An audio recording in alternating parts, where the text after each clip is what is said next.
안녕하세요 여러분, 세상 돌아보기입니다. 예, 오늘은 24년 3월 7일 목요일입니다. 예, 대문사진에서 보신 것처럼 이제 세 번째 전차가 우크라이나 전장에서 세 번째 전차, 세 번째 M1 에이브람 전차를 이야기하는 겁니다. 미국이 제공했죠. 저런한데 세 번째 전차가 이번에는 러시아군의 전차포에 의해서 파괴됐다. 뭐 이런 이제 영상과 기사가 올라왔습니다. 자, 그 내용 한번 다뤄볼게요. 자, 이게 이제 첫 번째, 두 번째, 세 번째 이런 이제 순서인데 미국이나 서방의 언론에서는 거의 보기가 어렵습니다. 예. 자, 그렇다고 저는 뭐 골탕을 먹이려고 이걸 자꾸 보여주느냐, 미국 사람들, 뭐 그런 건 아니겠죠. 예. 이거는 어떻게 보면 어떤 상징성을 가지고 있다. 사건, 예, 이런 이제 부분이 저한테는 와닿기 때문에 예, 계속 추적을 하는 것이죠. 자, 우크라이나 전황에 대한 이야기가 많이 들어있는 거죠. 예. 그리고 미국이 이 사실을 부인하지도 않고 인정하지도 않고 있다는 거, 그것은 인정한다는 겁니다. 예.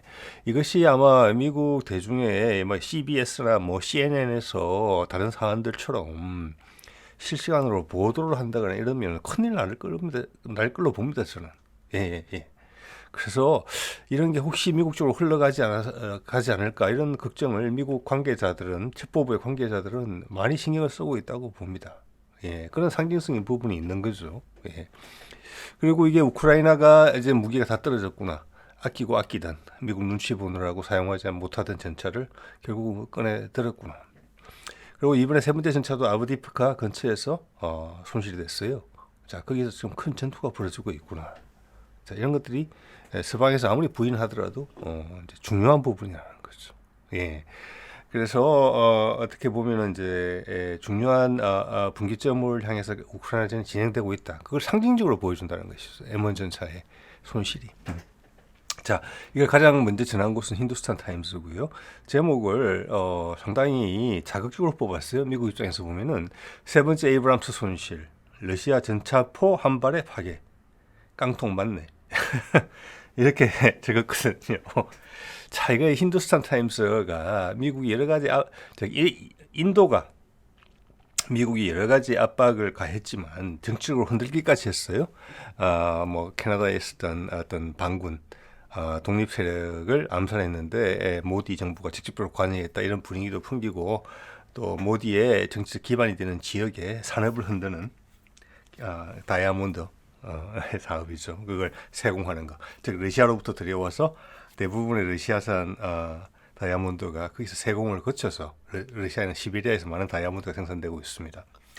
그런 산업을 건드리기도 했죠. 예. 그렇지만 인도는 결국 러시아를 선택을 했거든요. 예, 그래서 인도도 조마조마하는 부분이 있을 텐데 뭐 다른 여러 가지 부분이 있지만 원유부터 해서 여러 가지가 있지만 조마조마하는 부분이 있을 텐데 우크라이나 전황이 이렇게 흘러가니까 좀 흥분하는 부분도 있는 것 같습니다. 예. 자, 한번 볼까요? 예, 러시아 국방부 영상이라고 되어 있어요. 자, 이것을 봐서는 이게 M1 전차인지 정확히는 모르겠어요. 이번에 이제 이때 지금 나오는 장면들을 봐서는 M1 전차라고 확인하기는 좀 어려워요.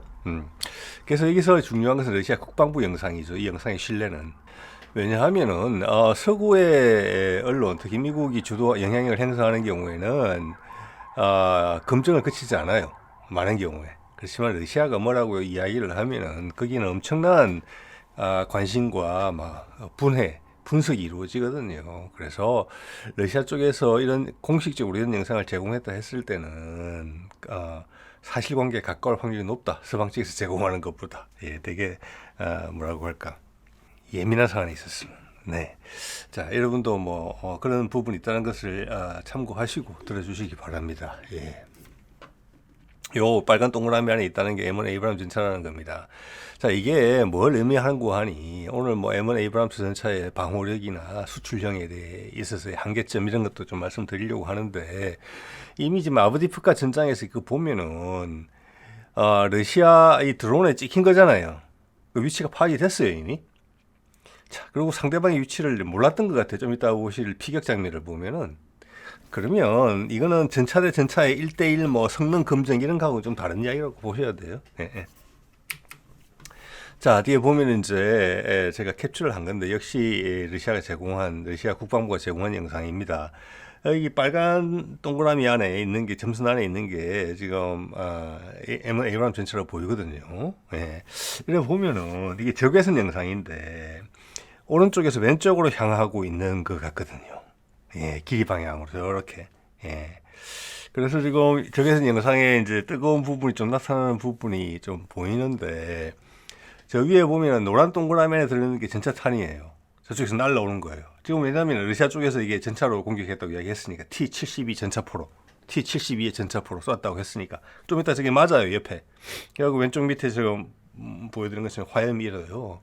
이게 이제 적외선 영상이기 때문에 사실은 이제 철갑탄을 날개 안정 철갑탄, 우리나라에서는 날탄이라고 하는 그 철갑탄을 맞을 때도 그 상당한 열 에너지가 나온단 말이에요. 맞을 때 물론 뭐 승형 자격탄을 맞을 때만큼 막 확 폭발은 아니지만 그래서 짐작하기는 어렵지만 맞는 순간의 장면을 제가 캡처한 겁니다. 제가 봐서는 이거는 이제 날탄이 아니고 승형 자격탄 쪽으로 맞은 게 아니냐, 소위 이제 전차에서 이야기하는 HEAT탄, 히탄을 맞은 게 아닌가 이런 생각을 하게 돼요. 또 옆구리에 맞았다는 이런 것도 중요하겠죠. 방어력을 생각할 때. 그래서 좀 전에 이제 드론 영상에서 말씀드렸지만 M1 에이브람 전차는 상대방을 인지하지 못한 상태이고 상대방은 M1 에이브람 전차를 여러 가지 정찰 자산을 통해서 인지하고 있는 상태에서 사격을 한 것 같습니다. 그래서 옆에를 맞췄죠. 전면 장갑이 아니라 측면 장갑이라 그러면 훨씬 두께가 얇을 수 있습니다. 예. 자, 볼게요. 그래서 러시아 측의 자료를 보면 T-72 중에서 B3M 전차 형식이다라고 이야기를 했어요. 왜 이게 이렇게 구체적으로 이야기를 했을까라고 보면은 T-72 전차는 1960년대 후반부터 개발된 전차거든요. 이거는 T-62 전차를 개량한 형식이에요. 예, 한 단계 더 끌어올린 모델인데 많이 생산됐어요. 많이 생산됐고 계속 개선형을 냈거든요. 그래서 요번에 이제 M1 에이브람스 전차를 잡았다고 하는 것은 T-72 B3M인데 이거는 2016년부터 기존의 것을 개량한 거예요. 우리로 치면 예를 들어서 K1 전차가 있죠. 그럼 K1, E1이죠. 개량형. 그것도 계속 우리가 필요해서 계속 개량을 한다면 E2 이런 식으로 나올 거지 않습니까? 이거 그런 시기예요. 그러니까 2016년부터 나온 T-72의 개량형이다. 이렇게 보시면 되겠고, 큰 개량 사안을 보면은 사격 통제 장치를 개선했다. 즉 이것은 그 전에 그게 없었다면은 이제 주행 중에 사격이 할 수 있게 됐다는 것이고, 그 전에도 주행 중에 사격이 가능했다면은 그 정밀도가 높아졌다는 것을 의미하는 거고, 이제 반응 장갑 붙은 거는 보이시죠? 방호력이 올라갔다. 엔진도 출력이 더 센 걸 붙였다. 장착했다. 기동력이 좋아졌다. 요 정도 개선 사항이 있는 전차예요. 그리고 여기 들어가는 전차포는 125mm 활강포거든요. 예, 46 구경인가 아마 그럴 거예요. 이거는 T72부터 T80 우리도 좀 가지고 있죠. T80. 그리고 지금 이제 최신 주력 전차인 T90까지 계속 쓰는 포예요. 북한에도 들어와 있어요, 지금. 뭐 그때 뭐 라이센스 생산했는지 자체 생산했는지는 모르겠지만 이 급의 포를 가지고 있어요, 북한군도. 그러면 이 급의 포로 지금 M1 에이브람스 전차를 잡았다는 거거든요. 측면을 공격해서 HEAT탄, 승형 자격탄으로 보이는 것을 발사를 해가지고, 그럼 우리가 이 포를 북한군이 가지고 있고, 근데 그런 관점에서 이 전차포의 이제 사양이 좀 궁금한 부분도 있죠. 그리고 요번에 이제 세 번째 전차를 잡으면서 러시아군이 어느 정도 이제 간파를 했다고 생각이 들어요. 이 전차가 어느 정도 M1 에이브람스 전차가 지금 우크라이나에 제공된 것이 미국 버전하고는 다르다는 이야기가 많이 있잖아요. 그래서 거기 자신감을 좀 가진 것 같아요, 러시아군이. 그러면서 약간 놀리는 듯한 영상이 같이 따라 올라왔어요. 볼게요. 자, 이거는 지난 첫 번째 건에도 아마 어떤 댓글로 말씀을 주신 분들이 있던데 제가 공식적으로 영상으로 확인하기는 이게 처음입니다. 자, 이런 말이 있어요. 제가 의역인데 느낌은 거의 비슷하리라고 봅니다. 러시아 병사인데 진심 고맙다. 짐작하겠지만 우크라이나에 제공한 에이브람스 전차를 우리가 잡으면은 우리에게는 보너스가 많이 주어진다. 네. 그런데 전차수가 너무 적어서 우리 장병들한테 보너스가 지금 골고루 돌지가 않고 있다. 그러니까 좀 더 많은 전차를 보내주면 정말 고맙겠다. 이렇게 이런 영상을 올렸습니다. 예. 미국에서 보면 되게 언짢겠죠. 이런 영상이 아마 미국에서는 아마 어떻게 모르겠습니다. 한번 찾아볼 만한 가치가 있는 것 같아요. 과연 미국에서 돌고 있는 건지 이게. 자, 이게 2A 2A46 활강포입니다. 이게 말씀드린 것처럼 T72에도 쓰이고 80에도 쓰이고 90에도 쓰이는 활강포죠. 활강포고 42육 구경장이에요. 예. 그래서 이 포가 지금 현용으로도 계속 쓰이고 있는 포고 탄은 계속 개선된 탄이 나오는 것 같아요. 그리고 이게 북한에서도 선군호부터 이게 적용되기 시작한 것 같거든요. 이 포가. 그러니까 2010년 전부터 나온 북한 전차는 이걸 보유하고 있어요. 그러면 이 전차포의 위력을 알면은 우리도 지금 여러 종의 전차가 있잖아요. K1이 있고 K1A가 있고 그다음 K2가 있는데 어디까지 이 전차포를 상대할 수 있느냐 이런 이제 계산도 해볼 수 있어요. 그리고 우리가 이 전차포의 위력에 대해서는 잘 알고 있지 않을까 싶습니다. 물론 포탄이 되게 계속 개선돼서 나와서 관통력이 좀 올라가는데 전반적으로 보기에는 저는 이번 것을 보면서 이해가 조금 됐어요. 어떤 면이냐면은 항상 보면 러시아의 전차 주포의 구경이 서방권의 주력보다는 조금 높아요. 그러니까 5mm나 10mm 정도 높거든요. 그런데 서방권의 대표적인 전차포는 사실은 이제 독일제 포잖아요. 라인메탈. 우리도 그걸 참고해서 국산화시켜서 만들고 있잖아요. 그 포가 괜찮다는 거예요.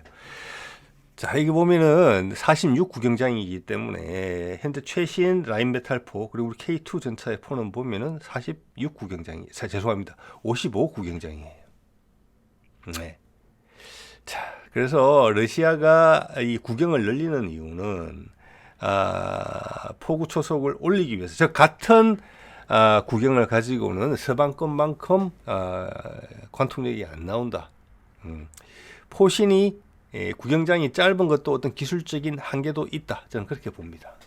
예, 이거는 또 사통장치하고도 상관이 있는 부분이거든요. 단지 멀리 가야 되는 게 아니고 정확하게 맞아야 되는 거잖아요. 예, 그래서 이게 종합적인 게 다 들어있어요. 탄의 위력부터 시작해가지고 화약까지. 그래서 조금 구경을 좀 높은 걸 쓰고 짧은 구경량을 쓰는 게 아니냐. 이게 소재 문제일 수도 있어요. 뭐 코팅이나 열처리 이런 거하고 상관이 있을 수도 있다고 봅니다. 근데 우리는 T80을 예전에 이제 보유하고 지금도 보유하고 있기 때문에 같은 포예요. 이 포의 위력에 대해서는 잘 알고 있다고 봅니다. 최신 탄은 모르겠지, 탄에 대해서는 모르겠지만. 그래서 우리가 K2를 개발할 때 T80에 영향을 받은 부분이 많이 있다고 들었습니다. 그리고 생각보다 T80의 성능이 뛰어나서 놀랬다. 이런 개발진의 이야기를 들은 바가 있거든요. 그래서 이 폴은 최소한 견디게 K2를 전면 방어력 기준이에요. 전차전 기준할 때 맞을 때가 전면이잖아요. 그때 되면 그런 것도 이제 생각을 좀 해보게 돼요. 네. 자, 좀 전에 말씀드린 것처럼 이게 이제 2010년부터 등장하기 시작한 북한의 성군호인데 여기 보면은 이게 이제 나무위키 정보인데 포가 125mm 포다. 그리고 이제 2A46 활강포로 돼 있죠. 네, 저게 조금 좀 전에 보신 그거예요. 그리고 이번에 M1 에이브람스 전차를 잡았다는 그 포랑 같은 포예요. 그래서 이 성군호도 보면은 어디까지 뭐 국산화가 얼마만큼 이루어진지 모르겠지만 이제 T62에서 T72로 넘어오면서 보기준이 이제 6개가 됐거든요. 차가 좀 길어졌다는 이야기입니다. 보통 그렇게 되면은 그래서 T72의 최신형은 아니더라도 T72급 전차를 만든 게 아니냐. 요 반응 장갑도 들어 있고 이제 이렇게 되면은 이게 이제 전차전을 하는 경우에는 K1이나 K1 계열은 좀 위험할 수 있다. 전면에서도 이런 생각을 조금 해보게 돼요. 왜냐하면 K1 전차 같은 경우는 1980년대 개발된 거거든요. 예. 근데 K2를 저 포로서 돌파하기 좀 어렵다. 왜냐하면 전반적으로 보면은 같은 주력 전차포의 위력을 봤을 때 러시아의 포가 서방권의 포보다 위력이 살짝 떨어져요. 관통 얘기하는 면에서. 예. 자, 그래서 현재 K2 전차의 전면 장갑 같은 경우는 북한의 전차포가 지금 최신 전차포가 이거예요. 그 이후에 뭐 새로운 전차가 하나 더 몇 년 전에 등장을 했지만 그게 같은 포를 쓰고 있는 것 같거든요. 그걸로써 K2 전차의 전면 장갑을 관통할 수는 없다. 왜냐? 우리 K2 전차의 전면 장갑은 서방권의 최신 포와 탄약으로도 관통할 수 없다. 왜냐? 우리의 최신 탄약으로 철갑탄으로 우리 K2의 전면 장갑을 관통하지 못해요.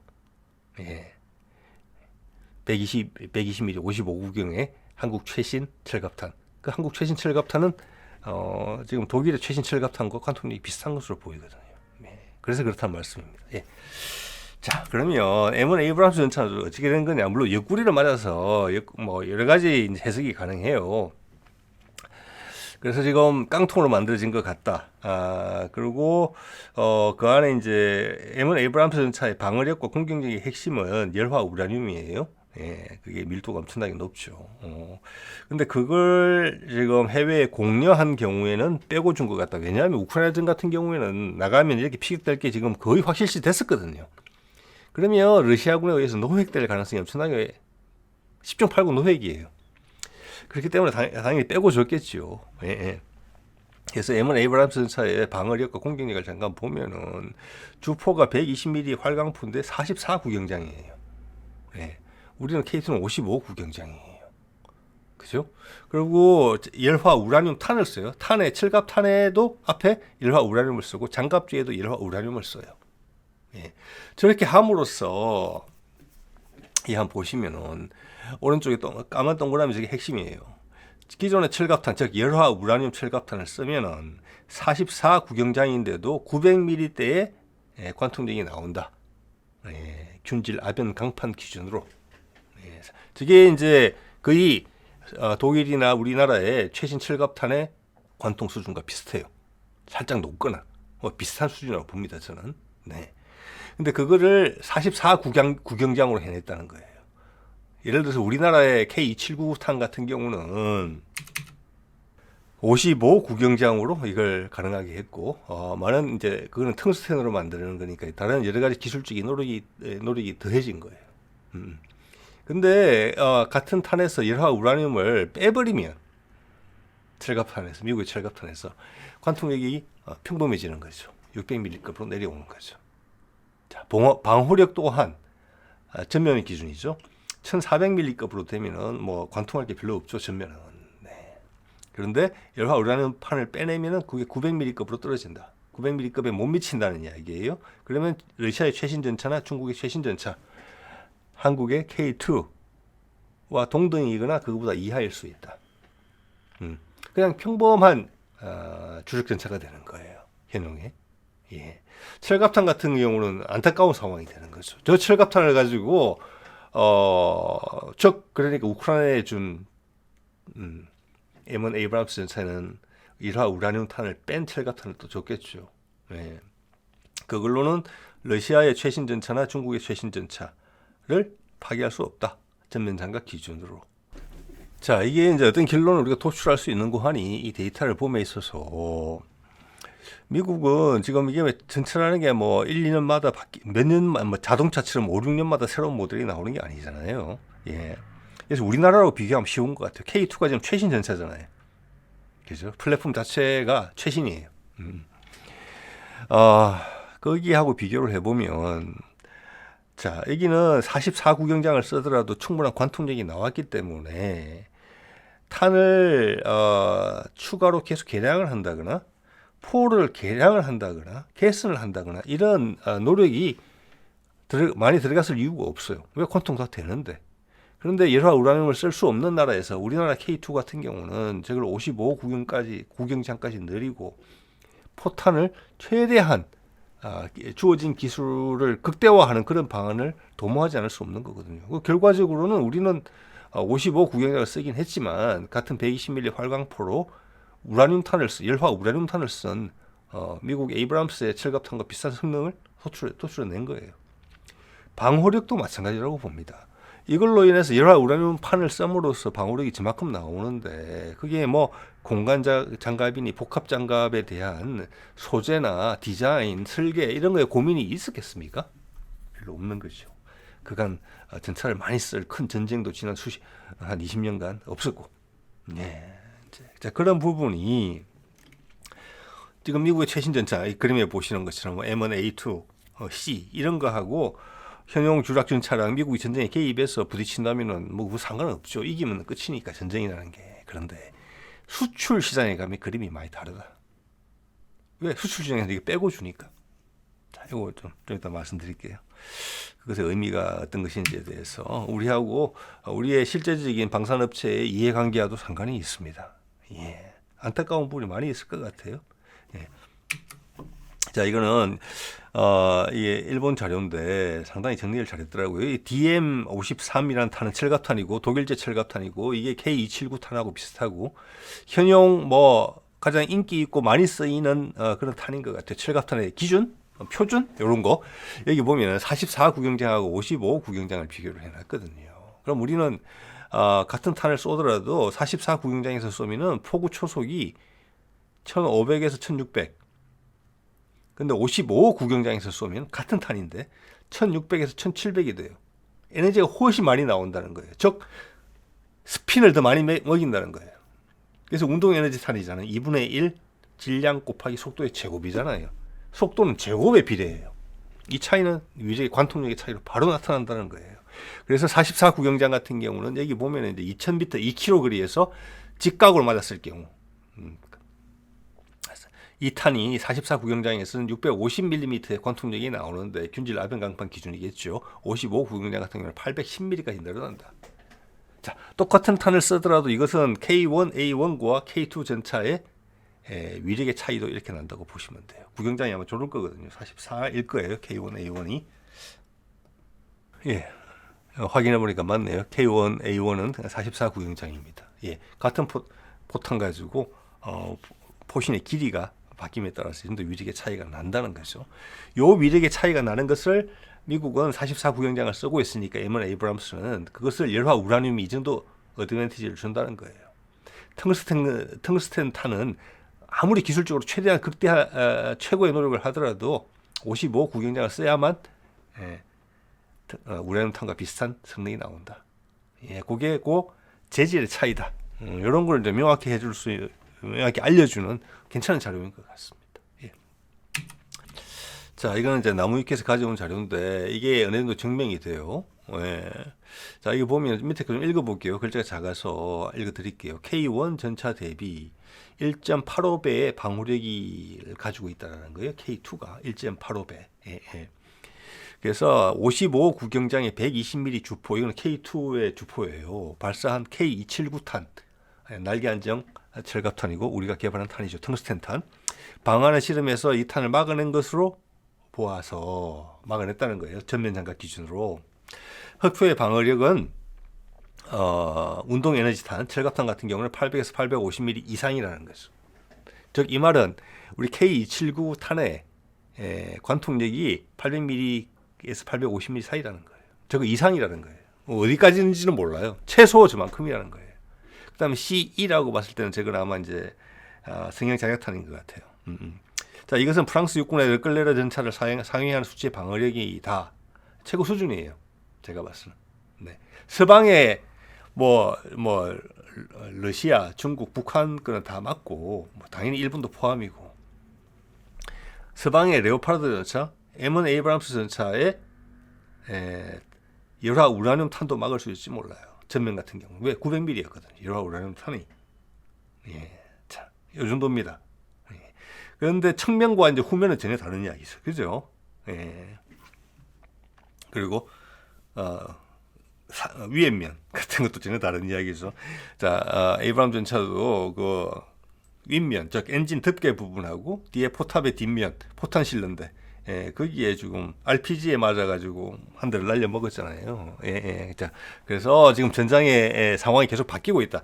그래서 여러분들 쭉 느끼시겠지만 이런 전차의 방호력이라는 것이 뭐를 기준으로 되어 있느냐?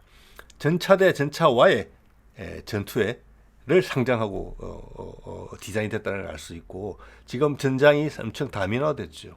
예. 자, 그래서 첫 번째, 두 번째 탱크 둘 다 드론에 의해서 뭐 첫 번째는 분명한데 두 번째는 잘 모르겠어요, 사실은. 예, 예. 그런데 이번에 세 번째는 분명히 이제 러시아에서 이야기를 한 거죠. 전차포에 피격됐다. 예, 청면이긴 하지만. 네. 예. 자, 그러면 이제 조금 방산 관련된 좀 전략적인 부분을 한번 볼까요? 예, 이거는 자, 폴란드가 K2 죄송합니다. M1 에이브람스 전차를 이제 사놓고 이제 첫 훈련 개시하는 그런 장면이고 여기 이제 국방장관이자 뭐 부총리 이제 얼굴 익숙하시죠? 이름은 제가 어려워서 기억을 못 하겠습니다. 여기에 보면은 한 개 연대인지 대대인지 모르겠습니다만은 그거를 M1 에이브람스로 편성했고 나머지 하나를 K2로 편성을 했어요. 그래서 이게 엄청나게 재밌는 상황이에요. 폴란드가 많이 구매했단 말이에요. 이걸 계속 운용할 거 아니에요. 그러면 폴란드군이 양쪽을 다 써보게 돼요. 그럼 이 두 전차에 판가름이 나게 돼요. 이거 되게 어떻게 보면은 중요한 거예요. 이 말이 안 새어나올 수가 있겠습니까? 그죠? 훈련을 똑같이 뛰는데 어디서 문제가 생기고 이런 부분이 분명히 있을 거거든요. 저는 우리 K2가 이길 가능성이 높다고 봅니다. 전반적인 양쪽을 다 사용해 본 군은 여기가 유일하거든요. 그래서 우리한테 분명히 유리한 결과가 나올 거라고 봐요. 왜냐하면 M1 에이브람 전차 같은 경우는 기본적으로 오래된 플랫폼이고 자동 장전 장치가 아니기 때문에 승무원이 4명이고 무게가 우리 거보다 훨씬 무거워요. 10톤 이상. 후반기형. 이거 맨날 거 사진 않았을 거잖아요. 그 한 명이 클 거란 말이에요. 한 명의 차이가. 전차 값도 비쌌을 거예요. 훨씬. 거기다가 승무원의 운용 유지에 대한 들어가는 비용도 플러스예요. 전시가 되면 더 중요해요. 비용보다 숙련된 인력의 가치는 그 당시 뭐 전시 상황이 되면은 가격으로 아마 생각하기가 어려울 거예요. 거기다가 또 하나는 뭐냐면은 엔진 문제가 있어요. 자, 미국도 요 다음 차기 이제 주력 전차에 대한 컨셉 모델이 나왔는데 그 엔진의 구성은 기본적으로 디젤 엔진에 하이브리드 가미한 그런 쪽으로 방향을 잡고 있어요. 예. 저 그것은 뭐냐? 이게 기존에 쓰고 있는 가스터빈 엔진이 100% 만족스럽지 못하다는 거예요. 특히 연비라는 부분도 있고. 그게 공기를 엄청나게 많이 빨아들여야 돼요. 그래서 흡기 계통에 부하가 많이 걸리는 것 같아요. 예. 자, 그래서 연료 공급이라는 부분은 상당히 큰 부분이에요.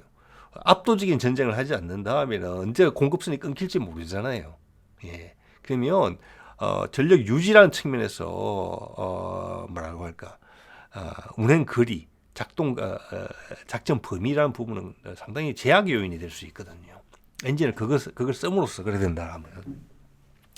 자, 그런 기본적인 부분에서 우리가 우위에 있다고 보고 또 하나는 이제 좀 정치적인 부분인데 사실 이런 큰 무기 거래에는 정치 외교적인 압박이 당연히 있는 겁니다. 그죠?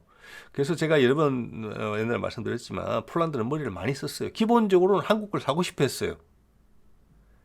그죠? 우리는 기술 이전 해준다 했거든. 값도 싸고 빨리 갖다 주고. 그런데 이 우크라이나 전쟁의 여파로 폴란드가 결정을 한 거잖아요. 어떻게 보면은. 그러면 우크라이나 전장의 전장을 지금 지배하고 전쟁을 시작하고 진행하는 사람은 누굽니까? 미국이에요. 뭐 제가 누차 말씀드립니다만은. 그러면 이 전쟁을 미국이 진행을 하는 데 있어서 거기서 나오는 파생되는 이익은 미국이 우선적으로 고려가 돼야 돼요. 당연한 이야기예요. 방어산업재 그거 빠질 수 없죠. 그래서 폴란드는 이걸 울며 겨자 먹기로 샀다. 그리고 타임라인을 일부러 압축했다. 언제까지 구축해야 된다는 타임라인을 확 줄였다. 그래서 미국 거 사주긴 사줬다. 그러면서 핑계를 댔다. 우리는 언제 러시아가 방향을 돌려서 우리한테 올지 모른다. 우리는 몇 년 만에 이걸 구축해야 된다. 내 미국 거 다 사주고 싶은데 시간이 안 되네. 이거 좀 한국 거 좀 살게. 그렇게 했다는 것에 더 확신을 가지게 됩니다. 하이마스와 천물을 도입할 때도 그랬어요.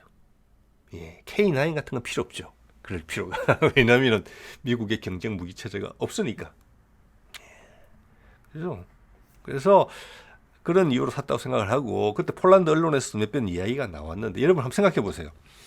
좀 전에 말씀드린 그런 이제 정치 외교적 환경에서 폴란드가 M1 전차를 구입을 했는데, 폴란드에서 그런 걱정이 있었어요. 야, 빼고 주는 거 아니야? 똑같은 거 받아야 돼, 미국 거랑. 이런 분위기가 분명히 읽혔거든요. 알고 있다는 겁니다. 당연히 알겠죠. 돈이 얼마가 들어간 건데 지금 이게. 근데 미국이 과연 이러한 우라늄 줬을까요? 그게 없으면은 다른 모든 조건, 가격하고 품질, 그리고 기술 이전이라는 측면에서 엄청나게 비싸게 주고 산 거예요. 저는 이러한 우라늄 관련된 기술을 안 주고 팔았다고 봅니다. 틀릴 수 있지만 저는 그렇게 봅니다. 예. 자, 그런 상황에서 몇몇 우리 국내에 주식과 관련된 언론에서 뻥튀기 시켜서 루마니아가 곧 우리 K2 전차를 살 것 같다, 이런 바람을 부르는 좀 못된 짓을 하는 걸 몇 번 봤는데, 루마니아는 뭐 당연히 그래서 에이브람스 선택했죠. 이미 오래전에. 근데 지금도 이야기 아직 나오는 거 보면 참 신기해요. 예.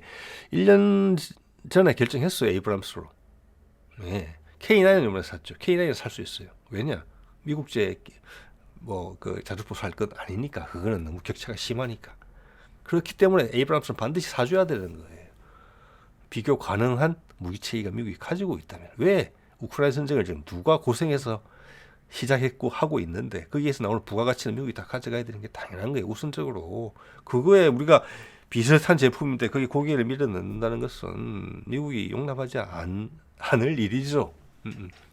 그럼 이 루마니아에다가도 반응장갑, 죄송합니다, 그 이러한 우라늄 관련된 기술들을 주겠습니까? 아닌 거예요. 그러면 결국은 폴란드도 그렇고 여기도 그렇고 제 짐작컨대는 KT보다 훨씬 못한 전차를 훨씬 비싸게 주고 시간도 훨씬 많이 걸리고 뭐 기술 이전, 자국의 방산 업체를 키우는 데서는 전혀 도움이 안 되는